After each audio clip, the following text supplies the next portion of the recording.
Today, we're going to look at Genestealer Cults for Necromunda.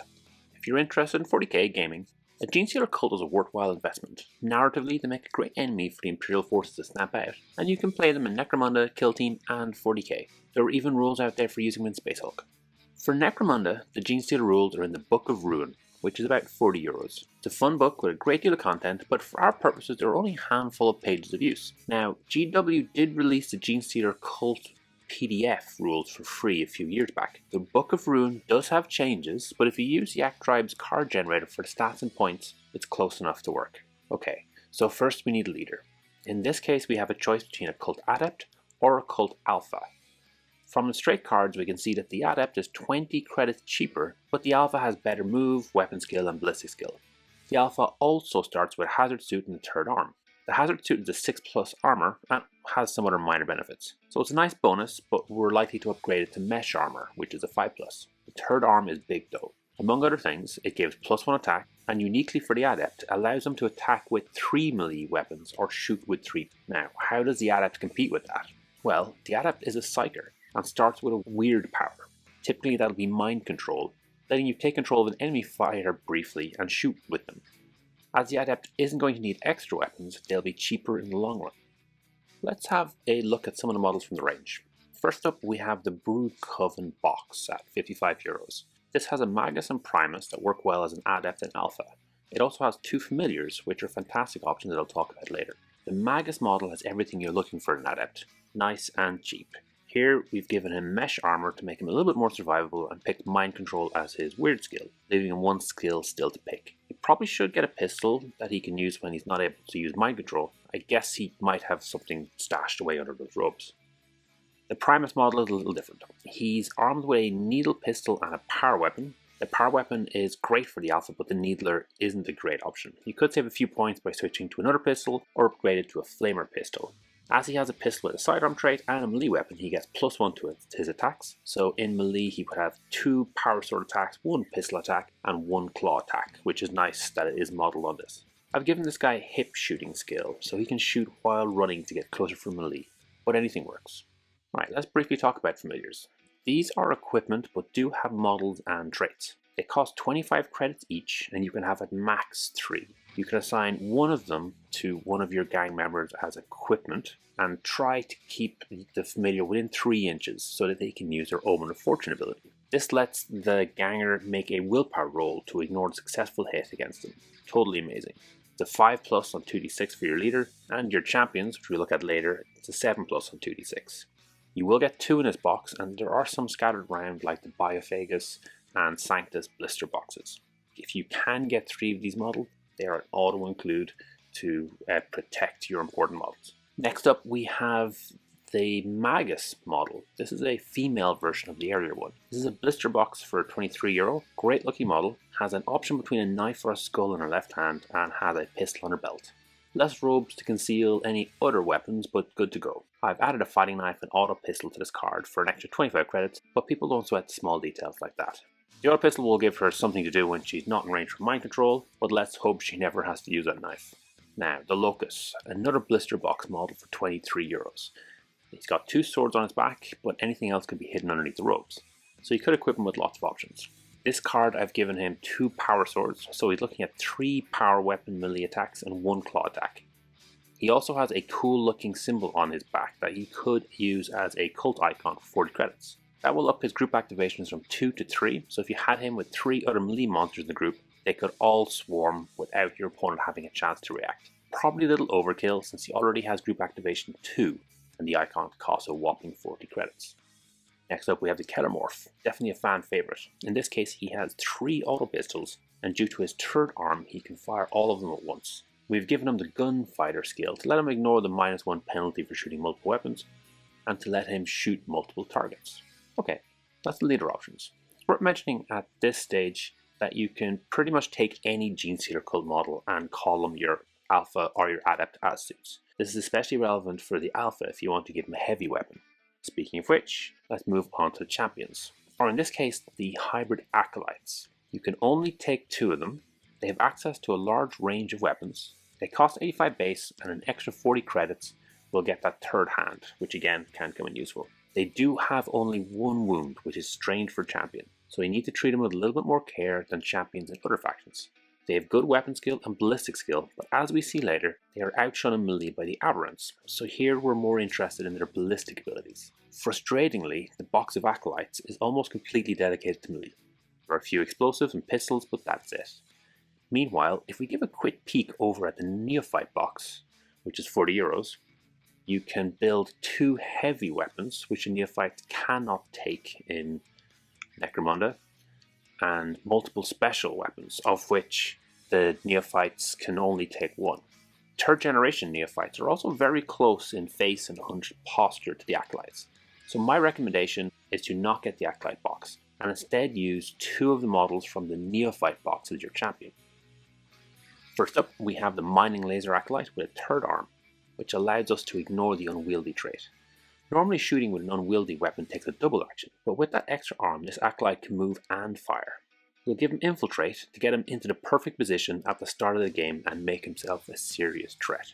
This Infiltrate ability is something I love using with Genestealer Cult.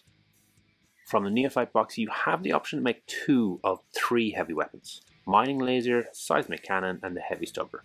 Only the Mining Laser has that extra hand modelled. The Heavy Stubber is very cool, but the other 2 just delete the targets when they hit. So I'd recommend building the Seismic Cannon and assume that the 3rd hand is hidden by the weapon. Next up we have the Grenade Launcher, again going with Infiltrate. Grenade launchers are hugely versatile as you can switch between crack or frag depending on the target. The last Infiltrate option I have here is the Web Gun. These things can be really destructive. It seems a little counterintuitive as it's a non-lethal weapon. If it hits and wounds, there is no save or injury rolls. The target effectively becomes seriously injured. Now they do have a chance to recover, but if you get one of your fighters next to the target, they are eligible for a coup de grace. Last up for the Acolytes we have the Sanctus model. This is another €23 blister box. The 2 options for this kit are a melee specialist with a knife or a sniper. Here I've gone for the sniper version and given him Overwatch. So if anyone moves across his line of fire, he can get a shot at them to interrupt their action, which could be big. As a nice bonus for this model, he comes with another familiar for the set. In theory you want 3 familiars, 1 for a leader and 1 for each of the 2 acolytes, hopefully making up for their 1 wound. Brief note here, the rules for Killteam are free to download, and the rules for the Wyrmblade cult were in a White Dwarf and will be in an upcoming compendium. A full set of options for that Killteam is 1 box of Neophytes, a Kellermorph, a Locus, and a Sanctus, but you would need to magnetize the Sanctus to have the sniper rifle and the knife arm, but luckily it is just 1 arm, so it's relatively easy to do. Okay, next up we have the Aberrants. These are the reason we steered clear of melee for the Acolytes. These are 2 wounds and 2 attacks base, so they're almost another type of champion, but rather than getting to pick a special skill, you have one pre-selected. The Unstoppable skill helps out during the recovery phase, letting them regain wounds if they're seriously injured, so it's hard to put them down. They can only get melee weapons or armor, no other equipment. The optimal build for these guys is probably just 2 fighting knives to get an extra attack. At strength 5 already, they can get a lot of work done. Unfortunately, the Aberrants come in a box of 5 for €34, with all armed with power picks or hammers. Looking at the assembly instructions, I doubt you could easily modify them to be fighting knives. It's unclear if the hammers are powered or not. The 2-handed hammer option primarily increases strength, which we have plenty of already, so instead we'll assume that it's a power hammer, which does 2 damage, making it a great champion or leader killer. The other option is the power pick, which is a little cheaper at 135 and only does 1 damage, but it does have -3 AP to crack open some tough nuts. Now, if you do want to play with the double knife, go ahead and do it. I don't think anyone will be bothered, as long as it's clear who has what. Finally, we get into Neophytes, the actual core of the gang. The box costs €40 with 10 models. The gang must have at least 50% Neophytes in total. Now, they come with hazard suits as defaults, and are relatively cheap at only 45 credits. The majority of your gang are going to be using basic weapons. Those are Autoguns and Lasguns, which both cost 15, and Shotguns, which cost 30 credits. At ballistic skill 4+, they're worse than your champions, but are pretty much on par for gangers and other factions. When you build the group, 1 Neophyte will get to pick a special weapon, and as the campaign goes you can recruit more special weapons. The optimal choice by all regards is to go with a Lasgun. It has the greatest short range of 18 inches, making them more accurate at the typical engagement range due to that +1 bonus. The Autoguns are more likely to do more damage as they've got rapid fire, but most of the time you're just looking to hit the pin targets, and then let your big guns do the real work. Alas, the Neophyte Box only has autoguns and shotguns. That said, autoguns are solid, especially in short-range firefights where you can manage to get into their short range of 8 inches, where they're better than lasguns. Don't stress not having lasguns too much, it's really a tiny difference.